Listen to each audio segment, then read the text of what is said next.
Kurs rupiah pada Mei tahun 2026 menyentuh level Rp17.500 per dolar Amerika Serikat.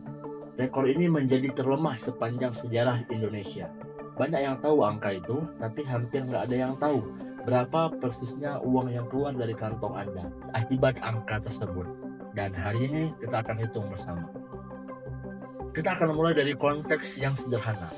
2 tahun yang lalu, dolar Amerika Serikat berada di kisaran Rp15.500. Sekarang menjadi Rp17.500. Artinya, rupiah melemah sekitar 2.000 dalam kurun waktu 2 tahun. Dalam persentase, itu hampir 13%. Bayangin 13% uang Anda secara diam-diam menyusut tanpa ada yang mengambilnya dari dompet Anda. Kita akan masuk ke dalam perhitungan dampak nyata.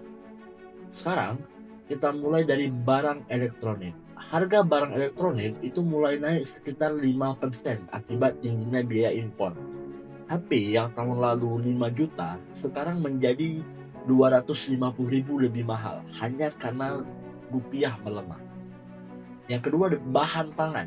Indonesia masih bergantung pada impor pangan, energi, dan bahan baku industri. Gandum, kedelai, daging, semuanya dibeli pakai dolar.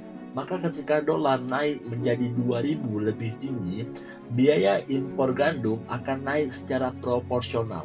Tahu, tempe, roti, semua akan ikut naik. Yang ketiga, cicilan. Kalau Anda punya cicilan kendaraan atau KPR yang suku bunganya ikut tekanan inflasi, maka beban bulanan Anda itu bisa bertambah tanpa Anda tambah pinjaman Rp1 pun. Jadi kita akan hitung angka total kerugian bulanan. Kita mulai dari keluarga yang kelas menengah. Kenaikan bahan pokok akibat rupiah melemah itu diperkirakan sekitar 150.000 hingga 300.000 per bulan.